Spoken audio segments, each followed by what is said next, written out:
गीता सत्संग में आप सभी का स्वागत, जहां हम भगवत गीता के 10वें अध्याय को राणा सर से जानने का प्रयास कर रहे हैं। सर को प्रणाम और निवेदन कि आज के गीता सत्संग की शुरुआत करें। ओम वसुदेव सुतं देवं कंस चाणूरमर्दनं देवकी परमानंदं कृष्णं वंदे जगत्। सभी को बहुत बहुत प्रणाम। हम गीता जी के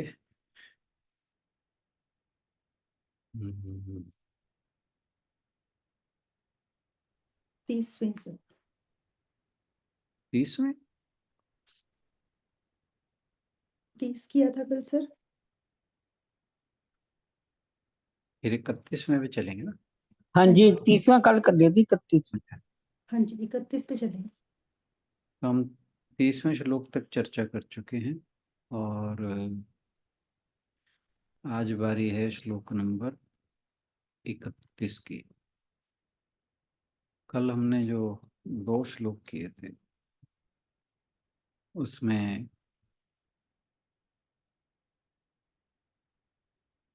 29 और 30 2 श्लोक किए थे हमने। तो यहाँ 29वें श्लोक में भगवान जी कह रहे हैं कि नागों में मैं अनंत यानी शेषनाग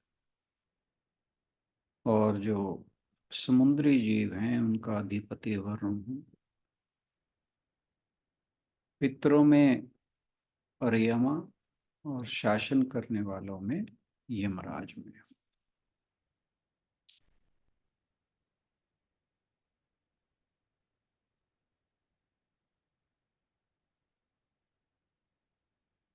तो ये जो चारों विभूतियां हैं, अनंत यानी शेषनाग, वरुण और जिसे समुद्री जीवों का अधिष्ठाता कहा जाता है, अर्यमा जो हमने बताया था 8 प्रकार के पितर थे, उनमें ये मुख्य हैं। और शासन काल शासन करने वालों में, या यूं कहिए कि संतुलन बनाने वालों में, यहाँ पे जो वर्ड है वो है संयम, संयमताहुं, जो संयम कायम करने वाले हैं। तो इनमें मैं यमराज हूँ। ये वही यमराज हैं जिन्होंने कठोपनिषद में नचिकेता को ब्रह्म विद्या सिखाई। तो यानी ये भगवान के बहुत बड़े भक्त हैं, ब्रह्म विद्या के ज्ञाता हैं। ये भी हमें इस बात से समझना चाहिए। और शेषनाग तो आप जानते हैं कि भगवान की शैया हैं, उसी पर भगवान क्षीर सागर में उसी पर कहते हैं कि विराजमान रहते हैं माता लक्ष्मी के साथ।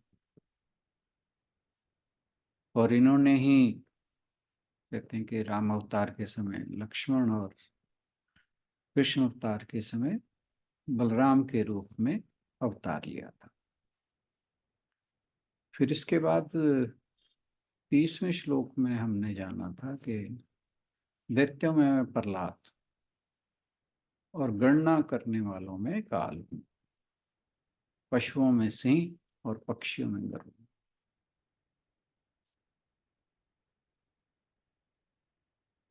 अब दैत्यों में देखिए कि प्रहलाद जैसे भक्त हुए जिन्हें सभी प्रकार के भगवान के भक्तों में भक्त शिरोमणि होने का जो होना चाहिए कि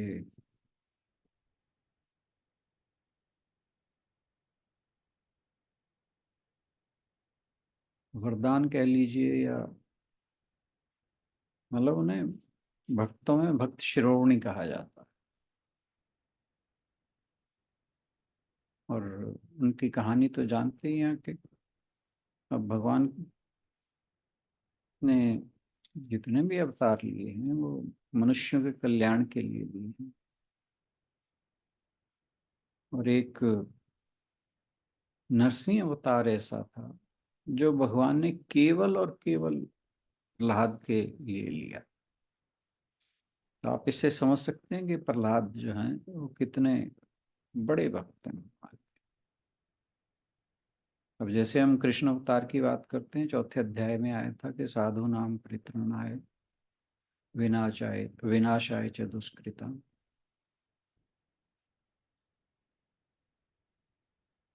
तो वो सामान्य जनों में धर्म की स्थापना के लिए उन्होंने अवतार लिया।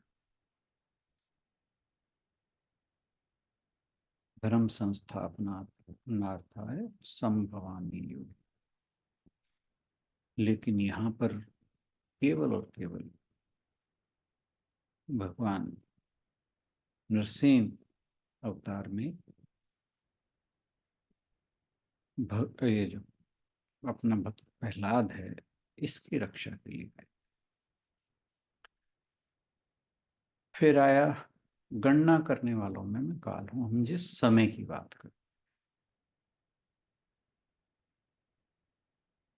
आपको ध्यान होगा महाभारत सीरियल के अंदर जो पूरी महाभारत का सूत्रधार है,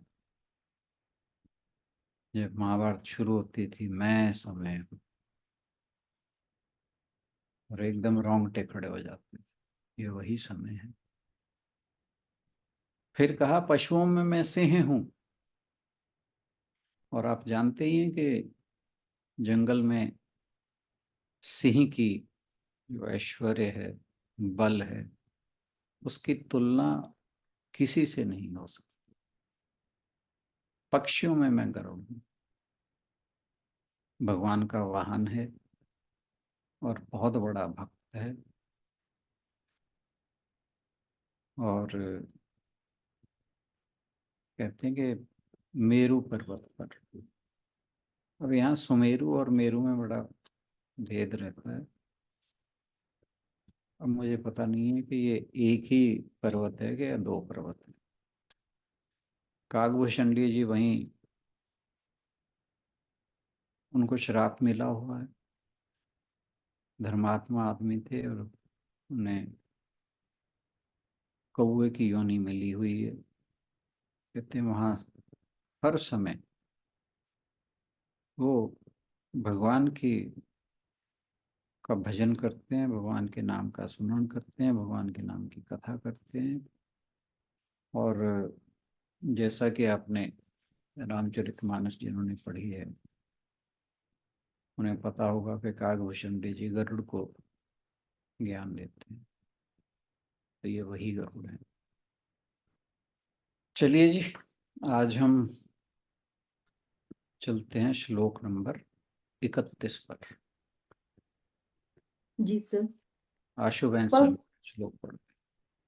पवनः पवतामस्मि, रामः शस्त्रभृतामहम्, झषाणां मकरश्चास्मि, स्रोतसामस्मि जानवी। पवित्र करने वालों में वायु और शस्त्रधारियों में राम मैं हूँ, जल जंतुओं में मगर मैं हूँ, बहने वाले स्रोतों में गंगा जी मैं हूँ। हरिओम। तो भगवान श्री कृष्ण यहाँ इस श्लोक की शुरुआत शुद्धि के विषय से करते हैं। उनका कहना है कि पवनः पवतामस्मि। जितने भी इस जगत में शुद्धिकरण हैं उनमें हवा जो है प्रमुख है।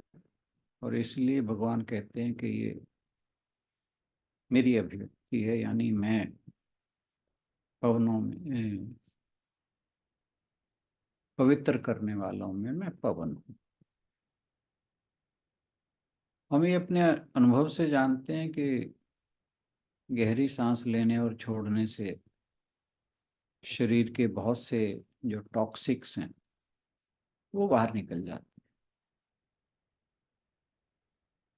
और एक बात आप और भी आपने अनुभव किया होगा कि जब हम किसी काफ़ी दिन से बंद पड़े कमरे में जाते हैं तो सबसे पहले उसकी खिड़की दरवाजे खोलते हैं ताकि स्वच्छ वायु वहां पर आ जाए।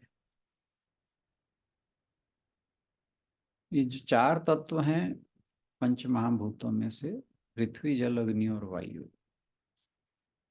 ये शुद्ध करने वाले हैं।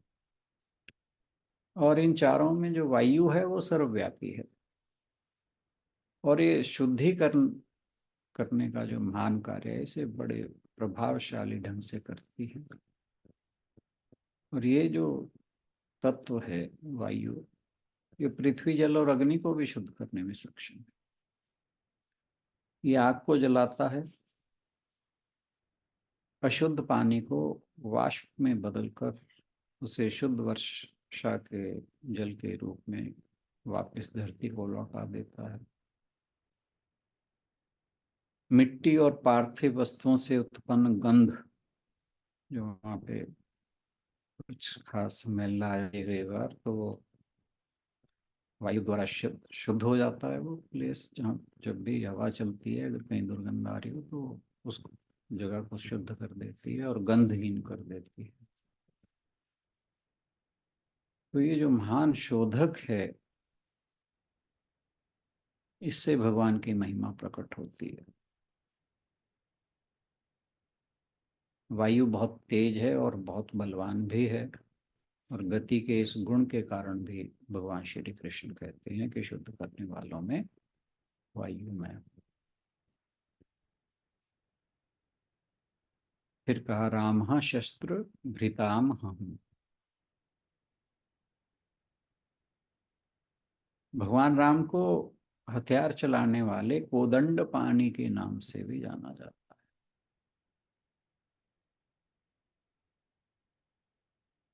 कोदंड शायद इनका जो धनुष था उसका नाम, जैसे अर्जुन के धनुष का नाम गांडीव था, ऐसे भगवान राम के नाम, जो भगवान राम के धनुष का नाम कोदंड था। कोदंड पानी, जो हाथ में कोदंड नामक धनुष जिनके हाथ में सुसज्जित है। संसार के सभी शस्त्रधारियों में भगवान राम सबसे अग्रणी है। ऐसा इसलिए कि वे बहुत तरह के शस्त्र चलाने में माहिर थे, लेकिन शस्त्र का उपयोग वे मर्यादा रखकर ही उपयोग करते थे, अंतिम उपाय के रूप में। और रामायण में हमने ऐसे कई उदाहरण देखे हैं जब उन्होंने राक्षसों को पहले चेतावनी दी फिर उन्हें मार डाला। राम एक पुत्र, पति, भाई, मित्र, योद्धा, शिक्षक, शासक और यहाँ तक कि एक पिता के रूप में जीवन के सभी पहलुओं में एक आदर्श पुरुष थे, इसलिए उन्हें मर्यादा पुरुषोत्तम कहा जाता। जब हनुमान जी रावण के दरबार में पहुंचते हैं, उन्होंने रावण को सावधान करते हुए कहा कि सुन दसकंठ कहूं पन रोपी, विमुख राम त्राता नहीं कोपी। शंकर सहस विष्णु अजतो ही, संकहि न राख राम कर द्रोही। हे रावण सुनो, मैं प्रतिज्ञा करके कहता हूं कि राम विमुख की रक्षा करने वाला कोई नहीं। हजारों शंकर, विष्णु और ब्रह्मा भी श्री राम जी के साथ द्रोह करने वाले तुमको नहीं बचा सकते।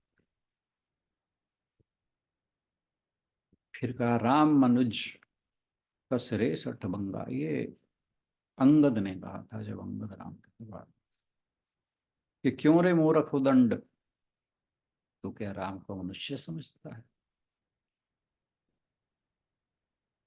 और फिर हनुमान जी कहते हैं कि हे रावण, ध्यान से सुनो कि मैं किस श्री राम का सेवक। सुनो रावण, ब्रह्मांड निकाया, पाई जासु बल बिरचती माया। कि हे रावण सुन, जिनका बल पाकर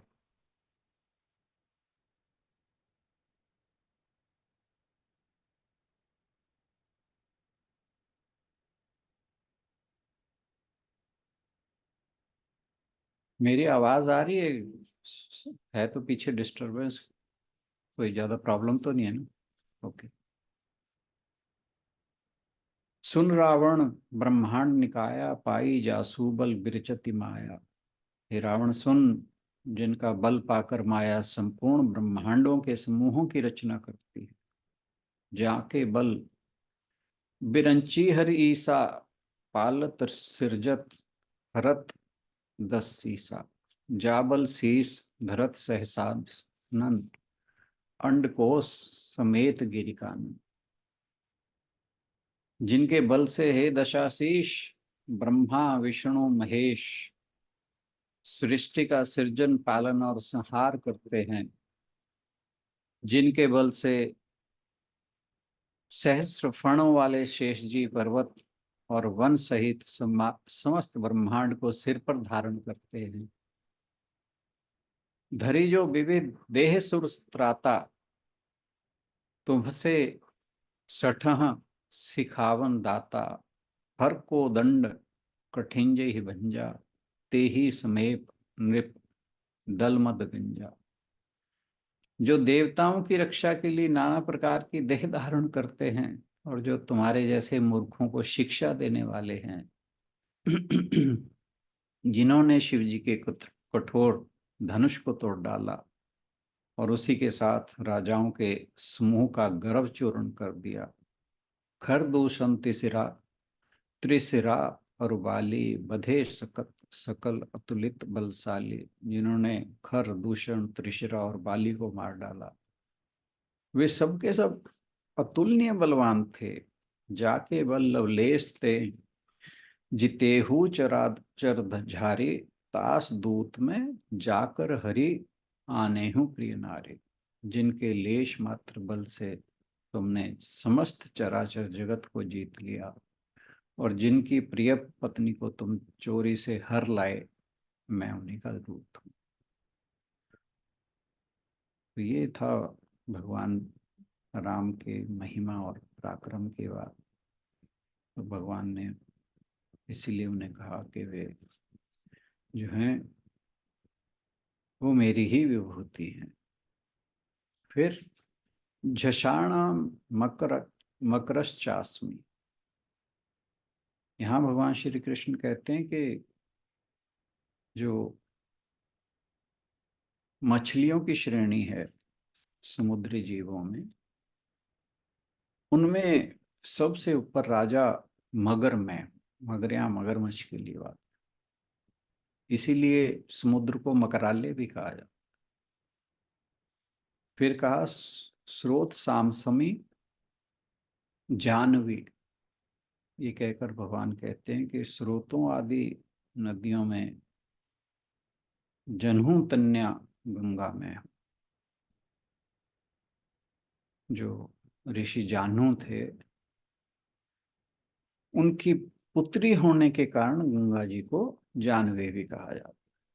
बिहार प्रदेश के मुंगेर जिले में सुल्तानगंज नामक स्थान है, जिसके पास उत्तर दिशा में अजगैवी नाथ धाम एक स्थान है, जहां बहुत पहले महर्षि जानू एक बहुत विशाल यज्ञ करवा रहे थे। अब उसी समय राजा भगीरथ जो थे, गंगा जी को लेकर उसी स्थान से जा रहे थे। अब बीच में महर्षि की यज्ञशाला पड़ रही थी। अब उस गंगा जी के स्रोत की जो प्रबल प्रबल वेग था, उसे देखकर लोगों ने महर्षि से कहा कि इतने वेग वाली जो जलधारा है ये इधर ही आ रही है। अब महर्षि जानू ने पश्चिम की ओर मुंह कर कर 3 बार आचमन किया। ओम केशवाय नमः, ओम नारायण नमः, ओम माधवाय नमः। और एक एक कर जब आचमन किया, वो स्रोत जिसे लेकर भागीरथ आ रहे थे वो सूख गया। अब भगीरथ जो थे, राजा भगीरथ,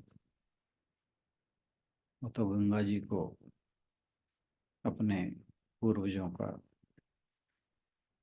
कल्याण करने के लिए आए थे, ला रहे थे। अब वे बड़े दुखी हुए। उन्होंने महर्षि जानू को साष्टांग प्रणाम किया और बड़े विनम्रता से कहा कि महाराज भूल हो गई, क्षमा याचना की दीजिए। और महर्षि जानू थे, उन्होंने एक टूटे हुए कुशे को लेकर अपनी जंघा को चीर दिया और वहां से जिस स्रोत को, जिस वेग वाली जलधारा को वे पी गए थे आचमन के समय, वहां से निकाल कर दिया। इसलिए गंगा को जानवी यानी जनहू कन्या कहा जाता है। भगवान इसे अपने मस्तक पर धारण करते हैं। गंगा सबसे पवित्र नदी है। ये आप जानते हैं, बहुत से संतों और ऋषियों ने इस नदी के तट पर तपस्या की है और उसका पवित्र प्रभाव जग जाहिर है। और इसमें भी भगवान की दिव्यता प्रकट होती है। फिर कहा, अच्छा एक चीज और है कि विष्णु पुराण में इस श्लोक का उल्लेख है जहाँ कृष्ण स्वयं को गंगा कहते हैं। वहाँ एक कहानी है जहाँ भगवान विष्णु खुद को पिघलाते हैं और खुद को पानी में बदल देते हैं और वह तरल रूप में ब्रह्मा के कमंडलू में प्रवेश करते हैं और इससे गंगा के रूप में जाने जाते हैं। एक ये भी कहानी है यहाँ। तो स्वयं को रूपांतरित करके और ब्रह्मा के कमंडलू में प्रवेश करके भगवान जी ने गंगा को सशक्त बनाया और इसी कारण उनकी महान शक्ति, अनंत शक्ति और महिमा है। तो इसलिए जब हम हवा को महसूस करते हैं, जब हम शस्त्रों का उचित इस्तेमाल देखते हैं, जब हम विशाल मगरमच्छ को देखते हैं, तो हमें जानना चाहिए कि ये सभी ईश्वर की अभिव्यक्तियां हैं। इसके साथ ही हम अगले श्लोक की ओर बढ़ते हैं। 32वां श्लोक। जी सर। सर्गाणामादिरन्तश्च मध्यं चैवाहमर्जुन अध्यात्मविद्या विद्यानां वादः प्रवदतामहम्। हे अर्जुन, संपूर्ण सर्गों के आदि, मध्य तथा अंत में मैं ही हूँ। विद्याओं में अध्यात्म विद्या और परस्पर शास्त्रार्थ करने वालों का तत्व निर्णय के लिए किया जाने वाला वाद भी मैं हूँ। यह सुनिश्चित करने के लिए कि हम ईश्वर की जितनी भी मुख्य मुख्य अभिव्यक्तियां हैं उनमें फंसकर बहके नहीं, भगवान श्री कृष्ण अर्जुन को संबोधित कर। जी कुछ कहा?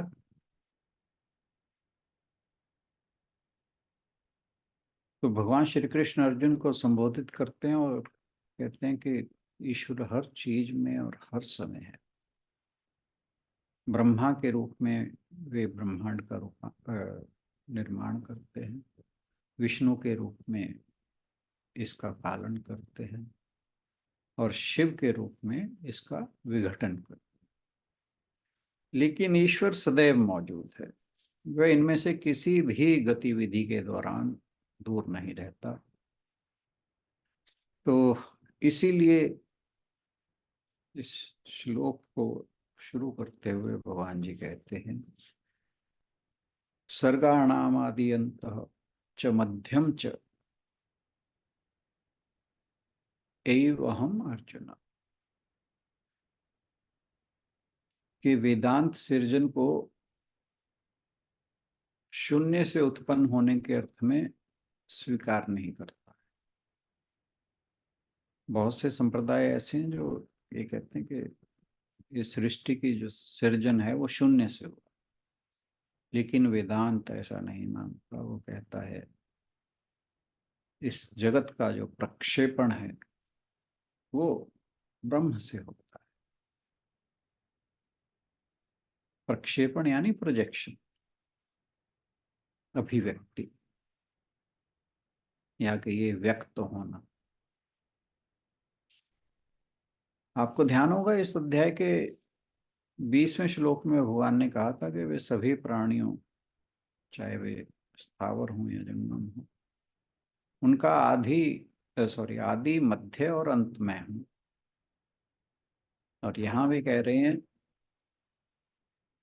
कि वे संपूर्ण सृष्टि का सार हैं।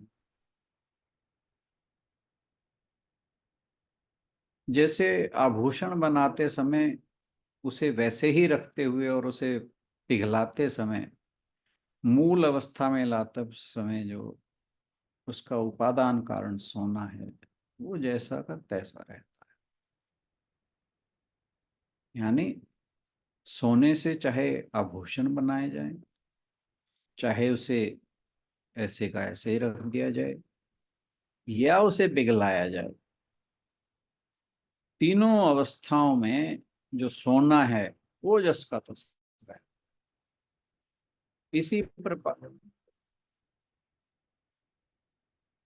ये डिस्टरबेंस क्या आपको भी आ रही है? ठीक है बस।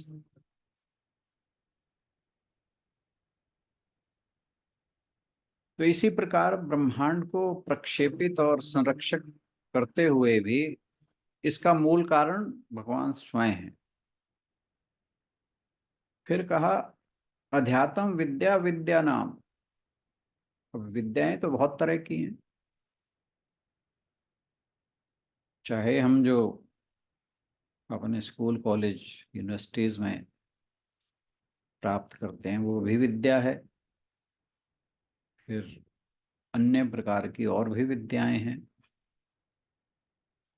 तो यहाँ पर भगवान जी कह रहे हैं कि आत्मज्ञान की विभिन्न शाखाओं में मैं सत्य ब्रह्म ज्ञान ब्रह्म विद्या हूँ। वह ज्ञान जो सब प्रकार की अज्ञानता को दूर करता है और ईश्वर की प्राप्ति कराता है। यह वह ज्ञान है जो मनुष्य को बोध कराता है। बोध यानी आत्मज्ञान प्राप्त कर, आत्मा का ज्ञान प्राप्त कराता है। आत्मा को ईश्वर का एहसास करने, ईश्वर प्राप्ति करने में सक्षम बनाता है। बाकी हर प्रकार का ज्ञान जो है ब्रह्म ज्ञान से नीचे माना जाता है। एक जर्मन कंपनी है सीमेंस, आपने नाम सुना हो। इंडिया में वो इलेक्ट्रिक इक्विपमेंट के लिए जानी जाती है। तो वहां के एक वैज्ञानिक ने बड़ा अद्भुत लेख लिखा। उनका कहना है कि आधुनिक युग की शुरुआत अन्वेषण यानी इन्वेंशन के एक प्रमुख कार्य के रूप में हुई। चारों ओर की दुनिया का पता लगाया। पहले अपने जहाज अटलांटिक महासागर और हिंद सागर में भेजे और पृथ्वी के विभिन्न हिस्सों का पता लगाया। फिर हम उत्तरी ध्रुव पर गए, फिर दक्षिणी ध्रुव पर गए, फिर हमने समुद्र की गहराई पता करने के लिए समुद्र में चले गए। फिर हम माउंट एवरेस्ट और आल्प्स पर भी चढ़ाई की। ये सब हमने किया, लेकिन यानी मनुष्य की बात हो रही है, लेकिन मनुष्य फिर भी व्याकुल ही रहा और हम अधिक से अधिक अन्वेषण करना चाहते थे। फिर हमने आसमान में रॉकेट भेजना शुरू किया।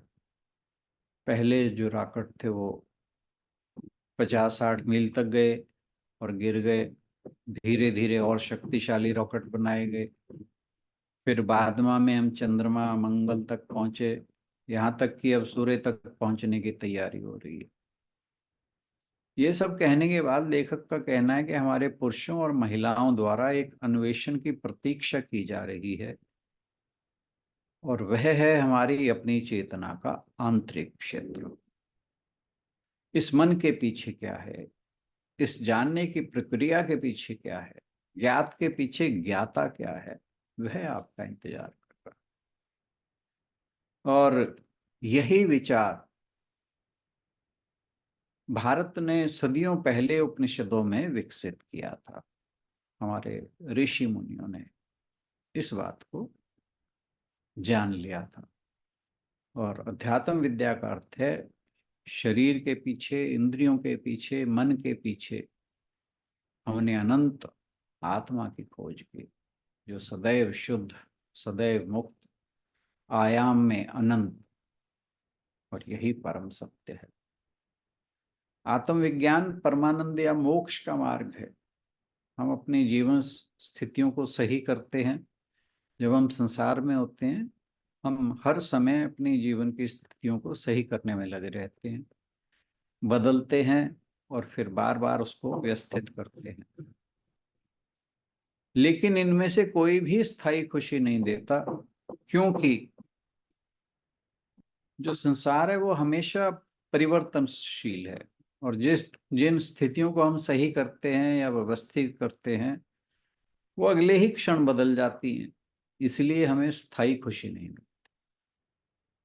हम वास्तविक समस्या को, जो हमारे स्वयं के बारे में हमारी समझ है, उसे सुधारने के बारे में ध्यान नहीं देते। केवल आध्यात्मिक ज्ञान, स्वयं का ज्ञान हमें भौतिक संसार से बाहर और ईश्वर की ओर ले जाने की शक्ति रखता है। जब ब्रह्म का ज्ञान हो जाता है तो फिर अज्ञान मिट जाता है, जन्म और मृत्यु का भ्रम मिट जाता है और सभी समस्याएं हल हो जाती हैं। मुंडक उपनिषद में आया है, स यो ह वै तत्परमम ब्रह्म वेद ब्रह्मैव भवति।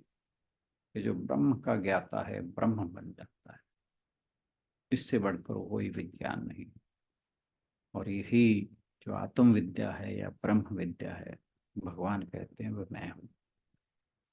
यही कारण है कि श्री कृष्ण भी सभी प्रकार के ज्ञान के बीच आध्यात्मिक ज्ञान यानी अध्यात्म विद्या की प्रशंसा करते हैं। फिर कहा, वादः प्रवदताम हम। सत्य और असत्य की जांच के लिए मनुष्य को तर्क जो है उसका सबसे उपयोगी उपकरण है। सब प्रकार के जो पूर्वाग्रह हैं उनको किनारे करके यदि कारण का ईमानदारी से पालन कीजिए तो ये जो जिज्ञासु है उसके अंतर्ज्ञान के प्रवेश द्वार तक ले जाता है। शुद्ध कारण ईश्वर से प्राप्त एक महिमा है। वे कहते हैं कि मैं बहस करने वालों का तर्क हूं, यानी वाद विवाद करने वालों। मैं सभी ज्ञान योगियों का तर्क हूं। वाद विवाद हमारे शास्त्रों में 3 प्रकार के बताए गए हैं, वितंडा, वितंड और वाद। वाद में आपका उद्देश्य एक्सक्यूज मी, वाद में आपका उद्देश्य सत्य का पता लगाना है। तो आप सत्य की खोज की प्रेरणा से किसी विषय पर चर्चा कर रहे होते हैं। उसमें आपका स्वभाव है वो शांत रहता है। आप कभी भी गर्मा गर्म बहस में नहीं पड़ते, यानी जो वादी होता है, जो वाद करता है, ऐसे तर्क को वाद कहा जाता है। विज्ञान जो करता है उच्च आध्यात्मिक जीवन में भी जो किया जाता है उसे वाद कहते हैं। दूसरा है जल्प। इसमें आप भूल जाते हैं कि किस उद्देश्य के लिए आपने चर्चा शुरू की, और आप सत्य तक पहुंचने का ईमानदार प्रयास किए बिना अपने प्रतिद्वंदी पर विजय पाना चाहते हैं। ये जल्प नाम का दूसरे बहस है। अब बात आती है वितंड की। तो आप बस दूसरों की स्थिति का खंडन करके जीतने का प्रयास करते हैं, इसके अतिरिक्त कुछ नहीं। तो श्री कृष्ण कहते हैं कि ऐसा वाद विवाद जो तर्क को अहंकार से ऊपर रखता हो, वो ईश्वर की सर्वोपरि अभिव्यक्ति है। रामकृष्ण परमहंस कहते हैं कि उसे जानो जो हर चीज का मूल है, तब सत्य आपके लिए स्वतः स्पष्ट हो जाता है। पहले नंबर 1 रखें, फिर उसमें शून्य जोड़ें। ऐसा हुआ, शून्य का अपना मूल्य होता है, नंबर 1 के बिना वे मूल्यहीन होते हैं। कई को अपना मिलता है, मूल संख्या 1 से मान ईश्वर संख्या 1 है। ब्रह्मांड और प्राणी इसके साथ जुड़े शून्य है। इसी के साथ आज की चर्चा को यहीं समाप्त करते हैं। अगले श्लोक पर हम कल बात करेंगे। आज के लिए इतना ही। बहुत बहुत धन्यवाद। धन्यवाद राणा सर। आज के श्लोकों को लेकर यदि आप लोग कुछ कहना चाहें तो आपका स्वागत है।